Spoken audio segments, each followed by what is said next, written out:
Whether you're newer to jiu-jitsu or you've been doing this for a while, you may find it to be very difficult to solve mount escapes or even mount survival. Today, I'm going to cover some of my favorite tips and tricks to not only make the bottom survivable, but to make it fun and to help ensure that you find a way out. So if that sounds like you, you're in the right place.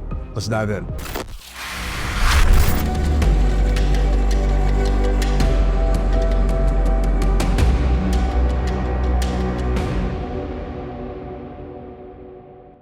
So if you've been training for a little bit, you know how miserable it can be to be trapped under someone's mount, especially when they're good at it. One of the biggest things, and this will be our chapter 1, to avoid is underhooks. I don't want to let the guy on top get underhooks. And as we check the example, I can show you exactly why. As you see here, if my opponent on bottom places his hands in a way where he's trying to press off me, or if he's trying to put pressure into my thighs through his hands, it leaves an opening for me to get my hand through the crook of his elbow, get an underhook of sorts, and then finger walk my hand up to his head, raising that arm that I underhooked over his head. Now, if I can do this to both hands, that guy on bottom is trapped. That guy on bottom's in a bad place.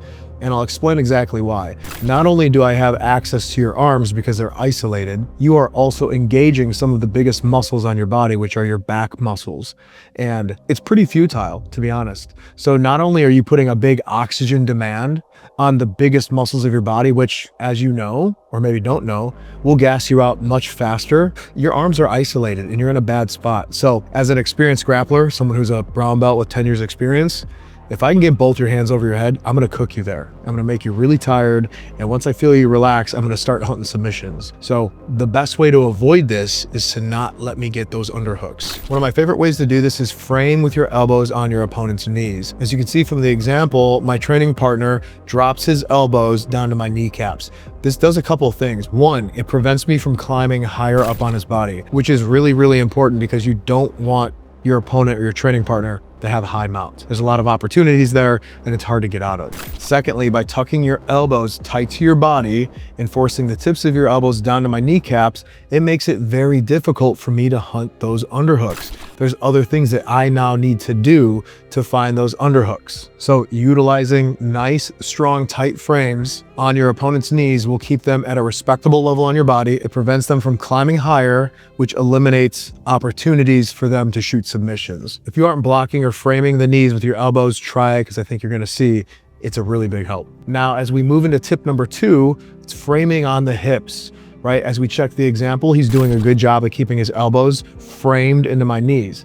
Well, I take my hands and pull up on that frame and then scoot my knee under his tricep. I've begun the process of climbing higher up on his body. I'm taking up real estate inch by inch, and this puts him in a very dangerous place because it opens up opportunities for me. So what he needs to do, instead of laying there and panicking, he needs to frame with one of his forearms across my waist. His other hand will take a bench press style grip on his own wrist. And then he will bench press and tricep extension. So tricep extension movement with the arm that's framed across the hips, bench press movement with the arm that's bench press gripping your wrist, and push my body down his. And you'd be surprised how easy this is. One of two things is gonna happen. You're either going to move your opponent down your body, or you're going to push your body up and away from his. Either he moves or you move. Either way, it pushes him down back into a safer position for you on bottom. Now, once you have him down to a safe level on your body, you can then transition back to having your elbows into his kneecaps.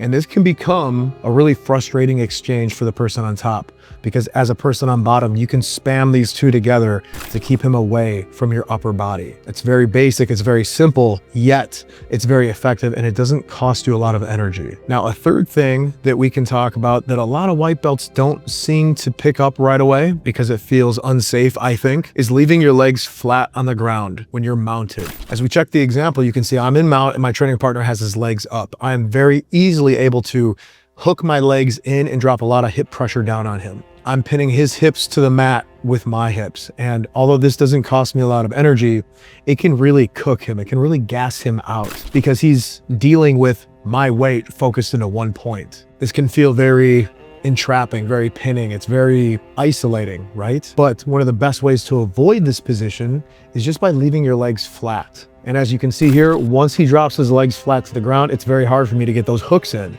Now you have to be mindful that if I can't get my hooks in, I might try to go climbing up to high guard. And what do? We already covered that. Drop your elbows in the frame. If he gets past the elbows, frame on the hips, bench press him down your body, and then get your elbows back in. You are now basically denying him two avenues. You're denying him access to your lower body, and you're denying him access to the upper body. And if you successfully do this, you may even alter the way your opponent thinks. They might feel that being in mount is a waste of time or energy, and they may just backtrack into side control. They may bail on mount. I've had guys whose mount defense was so good, I wasn't getting anywhere and I'm running out of time on the clock, that I bailed back to side control to look for submissions that way. You can really change someone's approach if you remove all their avenues of progression.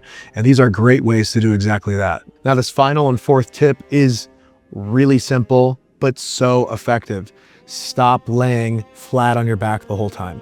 A lot of jiu-jitsu is done from a hip. A lot of jiu-jitsu is done from angles. If you're laying flat on your back the whole time where you're mounted, not only are you giving him opportunities, you're doing him a favor. Mount escapes are so much easier, many of them, when you do them from your hip. Two things I want you to remember about mount. When your opponent lays flat on their back and you're mounting them, your bodies fit together nicely. If your opponent lays on his side and you're still mounting, they don't fit together nicely. It's awkward. Your knees are a little bit higher off the ground. You're a little bit off balance. Your center of gravity is higher. It's a little bit harder to deal with. So keep that in mind moving forward. So as we check the example, we can see that as he rotates to his side, you can see my elevation increase. I go up in the air a little bit. My center of gravity is higher. I'm also not on a stable platform anymore. It's more of a balancing act. You don't have to balance when your opponent's flat on their back. When they're on their side, there's some balance at play here. And although I would need to transition to something else, that's opportunity. That's opportunity for you on bottom because you're forcing me to change what I'm doing.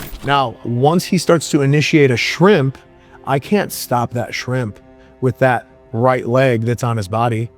He's going to end up shrimping away from me, and I have to follow him. I have to adjust to this. And this is where a lot of the opportunity you're going to find in jiu-jitsu comes from. I've said this before, and movement creates opportunity. So if I'm stuck on bottom and I move my body in a way that makes my opponent have to adjust and move as well, there's going to be openings. There's going to be opportunity for escape. One of the biggest things you need to focus on here is just keeping your legs, or getting your legs in between your torso and your opponent's body. That's all you have to do. So if you can shrimp away, turn back in, and start to regain a guard, what's happening? Your legs are in between your torso and your opponent's body. And it's one of the simplest ways to think about escapes. It's one of the simplest ways to think about staying safe. And although this isn't an extremely technical escape, because we're talking to white belts and beginners here, it's a concept, it's a principle that will carry you so far, especially in scrambles when things aren't clear on what's happening and you just need the fundamentals. Get off from being flat on your back, get onto a hip, start to scoot away. Try to get your legs between your torso and your opponent's body. And you're gonna see just how nicely this works. And with that, guys, if you have any other simple, fundamental tricks on getting out of mount or principles that you like to focus on that help you escape or manage or survive mount, drop them in the comments. We all can learn from each other, including myself. And I've got 10 years of experience doing jiu-jitsu with many years of wrestling. I'm still learning, guys, and I always appreciate you sharing your knowledge. So with that, new videos coming every Monday. You know how we like to end them, sometimes backwards, always forwards. I'll see you in the next one.